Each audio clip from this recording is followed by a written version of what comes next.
Hello, friends! Welcome to Life Without Limca. My name is Simran Chugani. I'm Pallavi Janiani. I'm Kirat Baveja. And thank you all for tuning in. We are so excited for today's episode, and we're so excited that you decided to share a little bit of your day to spend with us. So in today's episode, we want to talk a little bit about our own mental health journeys. And we're hoping that through this process, y'all can get to know us a little bit, and we can also connect and be vulnerable and have that experience together. So sit back, relax, and grab some Limca. So I want to start today's episode by asking a question to Pallavi. Now, Pallavi, what was a defining moment in your mental health journey? Yeah, thank you, Simran, for that question. I think growing up, I barely heard about mental health. In some movies, I would see, dyslexia being talked about, or some of those more serious disorders being talked about. But mental health in the day to day was just not a topic.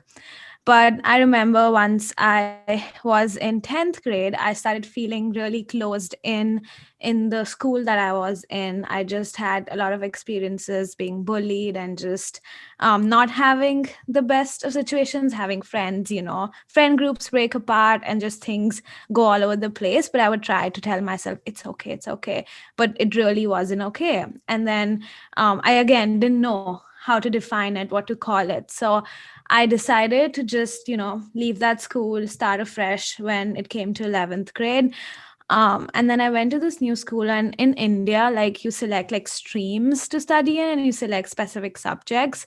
So my subjects were mostly business, but then I had an open slot. So for some reason, I was like, oh, psychology sounds interesting. So I picked that up. And when I started, attending that class, and I had one of the best professors I've ever had in my life, I realized a lot that I was going through can, be defined as anxiety. Some of it can be defined as depression and a lot of other things. And after that, like, that didn't mean like, things were okay and like situations were solved, but being able to like take that class and really like learn about it in a very accepted setting, in a setting that it was taught by a professional and it was like presented as valid, I think allowed me to like name things that I was experiencing after that and be like, this is okay, this is as normal as going through something physical, and it's all interrelated as well. So I think after that I was also able to like maybe not about myself, but talk about these topics to my parents and my other family members more openly. And it wasn't until very recently, like maybe a month ago, that I actually talked about like my experiences and like what I was and I'm going through with my parents. But I think like that time in 11th grade would be like that defining moment where I was like, mental health, it is just, a very normal and accepted part of our lives, as it should be, and how we should take it. And there, it's just something all of us go through, even if we don't have a name to it, or if those intensity levels are different. But yeah, that's just my defining moment. But I would love to hear from Kirat, from Simran, like what, for both of you was that moment. Yeah, so Pallavi, kind of like you said, like junior year, 11th or 10th and 11th grade in high school was kind of like those key time periods for you. I had similar experiences a little bit later, like end of junior year, beginning of senior year of high school. And I that was the first time I think I was really like impacted by like my mental health, like my daily activities were impacted. Um, I've always been a super social person, and just similar to you, Pallavi, I was going through some like friend troubles, like not even troubles per se, but just changes in our friend group dynamic. And it was impacting me on a level that nothing had ever impacted me before. And I think I realized like so much of my happiness relied on other people and like making them happy and doing things that like as a group, and I wasn't really comfortable sitting with myself and just being by myself, which I think going to college I realized is all the more important. Like if you don't have that ability to kind of accept yourself and love yourself sans other people, that's definitely a skill that you need to develop to pass a certain threshold, right? In like growing up and living by yourself in adulthood. So yeah, I think I just realized that there's so much stuff focused on like self-care, and like we always hear about, oh my God, like self-care is the best key to mental health, but like self-care looks different for everyone. And a lot of times you need to go through that to transitional phase, as in like kind of that defining moment of like, oh shit, like I need to, am I allowed to swear? I feel like that's Honestly, yes. okay. I think you really need to go through that kind of transitional phase to understand self-love and self-care and what that looks like for you, because the reality is it's not going to look the same for everyone.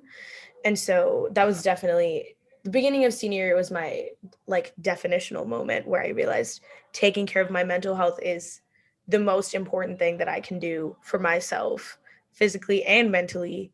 Um, and it was important for me to find out what that looked like for myself, and kind of stepping away from social media and finding what works for you. Simran, I would love to hear about your mental health journey. Well, thank you, and thank you both for sharing your stories. Well, I think like Kirat, I get a lot of my happiness and just overall content by seeing the people that I love also being happy. And that's awesome, until you hit a threshold where it begins to hurt you and you begin to sacrifice a lot of yourself, um, to make sure that the people around you are happy. And I think that's where a lot of my intrusive thoughts are rooted, and that's kind of where I began to think about what mental health means to me. But I want to back up a little bit. So, um, growing up, I didn't hear a lot about mental health, and I think it's definitely changing right now. But even in high school, I mean, I had heard the word mental health like just kind of tossed around, but it didn't really mean anything substantive to me. And I had taken a psychology class, and we learned just very surface level about what mental illness is, and what it looks like. And it was one of those things where I was like I'm good, like it's not going to happen to me. Like I'm like I have a lot of energy right now. High school is, it's high school, like it's fine. And I got a roof over my head. um this kind of thing is never going to impact me. And then I got to college, and that's when I began to do a lot of self-discovery. And that's when I also had a lot of friends who suffer from mental illness. And I began to help them and support them in any way that I can. But I also saw some overlapping symptoms, and I saw that some things that I had kind of put on the back burner in high school were actually significant. And I think the big turning point for me in my mental health journey was actually the COVID pandemic. I think the isolation that came with it was very, very hard, especially since, there's not a lot of, like it's hard to socialize. It's hard to feel good by making other people feel good, because everyone's kind of going through a hard time. And so I put a lot of that pressure on myself. And, that was a huge detriment to my own mental health. And so, like, the loneliness of the COVID-19 pandemic and just the struggles that came with it were and are, very, very difficult for not only myself, but I'm sure so many other people around the world. Um, Another thing that really opened my eyes to what mental health means to me was actually my brother's initiative to begin talking about it. And I admire and look up to him a lot for this because it took a lot of courage. But mental health wasn't really talked about in our household, but he began to experience very severe symptoms of depression and anxiety when he was a sophomore in high school. And it's because of his initiative that he took and spoke to our parents that all of us began to learn more about mental health. Um, and he's had some pretty significant struggles with mental health. And it's really kind of opened all of our eyes to the fact that not only should taking care of yourself and your mental well-being be normalized, but that it's okay to talk about it, and it doesn't make a person any less or any less strong, um, and it's just inspiring to kind of see his journey and see how far he's come, and also just big kudos to him for bringing up the conversation. But in also like researching his condition and learning more about mental health myself, I realized that no one is really exempt from it. You never know. Like I think it's very human to just feel sad or just very anxious, and recognizing that it's okay and recognizing that um, you're not alone in that struggle can be very difficult given the conditions that we are in and the world is in, but knowing that things are okay and knowing that you are not alone, I think has been really, really helpful to me. So that was really all over the place, but that was a little bit about my journey. Yeah, thank you, Simran, so much for sharing that. I think one thing that really resonated with me was like, no one's exempt from it. We always think that, oh, this is not going to affect me, but it does affect many people. And, most people in their lives go through, a period of sadness or something because we're human at the end of the day. So I think that's what these conversations and this podcast and all of it is about. But all of us also talked a lot about family and the people around us. So as over these past few years or even now, like is there something that you wish your family, your friends, people in your community would do differently when it came to mental health and your journeys with it? Go ahead, Kirat. Um, so when I had kind of identified that, this low is taking longer to overcome than usual or than I have ever experienced before, I think the first step that I took was talking to my school social worker. And I had talked to her a few times before, and she was always super helpful, super nice. And so when she had actually reached out to my mom, and she had been like, like, I think Kirat is going through something. I think that seeking external help might be useful, and it might help her improve a lot quicker than like irregular support like that her schedule allowed her to provide for me. And so I think initially when I had talked to her about my deteriorating mental health at the time, she was just kind of like, oh, like it happens, like everybody is sad, and like I feel like that is almost a regular response to have, which um I kind of wish she had maybe taken me a little bit more seriously at the time. But looking back, I guess my conversation with her wasn't like super intense either. So I don't think she understood like the severity of the situation at the time. But when my social worker reached out to her, she was super receptive, and like we acted on it. We like found somebody that we thought I would be a good match with. I started therapy at the time, and like I just wish that when kids were having that initial conversation, um, maybe like a little bit more receptiveness or like seriousness when it comes to like having that conversation with your kid, and not just assuming like, oh yeah, like they're going to be better. And I'm definitely grateful that she like, it was definitely just like the second conversation that happened that was like, it clicked everything in place, right? She was like, yes, like I see it. She needs help, whatever. And then we got the ball rolling. But like for a lot of people, that second conversation never happens. And it's like, it takes a lot to even have that initial conversation. But then um, I know, I know so many people that I love that have not been able to have that second conversation, and it just slows down the healing process. So that's something I wish that had kind of been done differently. And I hope that subject kind of continues to evolve, and like there's more receptiveness just all around when it comes to conversation about mental health. Simran, how about you? Like you were telling us about how your brother had that conversation with your parents. Like, what did that look like, and how did that impact you in the long run? Yeah, I think that conversation was very similar to yours. I think um, he really reached out to people that he trusted at school, and then um, those trusted individuals were able to reach out to our parents, and that kind of facilitated the conversation that needed to happen. And they were able to get my brother into therapy and get him the help that he needs.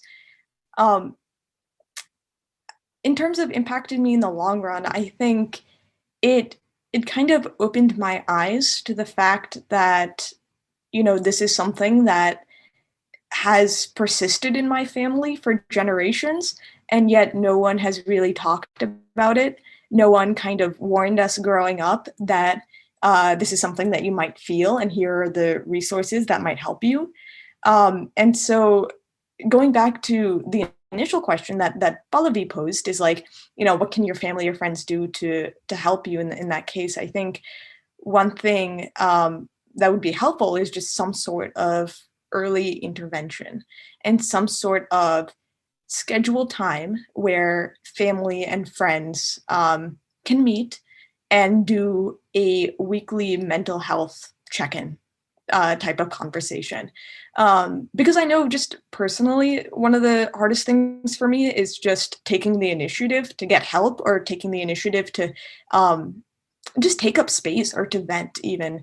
Um, that takes a lot out of me personally. And so just knowing that this is an open space that anyone can use to get whatever they want off of their chest would be just very helpful, and I think just reinforce the support systems that a person has in place for them. And so I think, yeah, just like weekly check-ins with family and or friends um, could be a very valuable option for some. Yeah, I would have to agree with that. I think for me, looking back, the one thing like I was like scared about telling my parents what I was going through was like they will feel like, they will get worried, or they'll feel like I'm being a burden now. They'll be like, why is this affecting our daughter? And like, this is something that doesn't happen. And I think if families can start creating a space like what Simran was talking about, or just even, in the day to day, like bring up the topic of mental health and its normality, I think that can just help that individual feel less like a burden when bringing up those issues, because they're already going through so much. And they're not being selfish in that moment, right? So I think like just bringing it up more, not only when at the dinner table, not only just asking like, oh, how did you score in your math exam, but also asking like, how are you doing and how are you really doing, not just the surface level. I think that's all that it comes down to in the end. Yeah, I definitely agree, Pallavi. It's so interesting how we're always like, how are you doing? And then like instinctual, it's like, oh, I'm good. How are you? But like, imagine if we actually took the initiative, even just ourselves, like starting with like, how are you actually doing? Like going beyond the I'm good, I'm fine. How do we like elongate that conversation to like show real emotions? Um, so like looking back, I have a question for the both of you. If you could talk to yourself kind of in a time that you think like you were really going through it, Is there anything like you would say to yourself, or even I guess extending the question to like the people around you? Is there, like words of wisdom that you would give yourself? I can take this one. So one thing that I was thinking about recently, and that my friends and I were actually talking about recently, was that it's very easy to analyze and then overanalyze emotions. And if I'm feeling sad or if I'm feeling angry, um, it's almost this line of thinking that takes me back to my childhood. Like, what in my childhood was a formative experience that made me angry about this? Or what about the world and how it interacts with my identities makes me feel this way about this particular situation? And I think analyzing can be beneficial, but to an extent, I think it's also a way, at least in my experience, it's been a way to really escape from feeling my emotions. And so, if there was any piece of advice that I would give my younger self, it would just be uh, turn on Adele, turn on Billie Eilish, and just feel the emotions and give myself even a set time of 20, 40 minutes and just cry if I needed to cry. And get that weight off of my chest in a physical way. And I think, yeah, that's what I would say to my younger self. Just take time to feel your emotions. Pallavi, is there anything else from your experience that Yeah, I think in addition to that, like just finding the people that you trust to share this with, it does not have to, in every case, be your parents or be your family. I think even if it's a friend that you trust, or if it's therapy that you want to seek, I think just like recognizing those individuals that you can entrust and telling them about it. Because I know for me, like, I have a cousin and I think I tell her everything, and so including everything that I'm going through with mental health as well. So even if it's just one person that you can latch on to, maybe it's a pen pal, I don't know, like anyone, just finding your troop and like people you can like really talk to this openly with. Because sometimes sometimes you just want to play music and forget about it, and sometimes you just want to rant to someone, and maybe this is the person you can rant to. So yeah, I think that's just my perspective. Is there anything else, Kirat, that you would add to that? Yeah, I totally agree with what the both of you said. Something that I wish I could tell my younger self is that it's okay, kind of what's similar to what Simran was saying. Like, it's okay to feel, and you don't always have to be happy, and you don't always have to be actively working towards being ecstatic all the time. And that different emotions are okay, and they're good, that it's all part of a healthy cycle to be sad, to be mad, and like to work past it. um but in the working past it process, sometimes you need to dwell, and that's okay.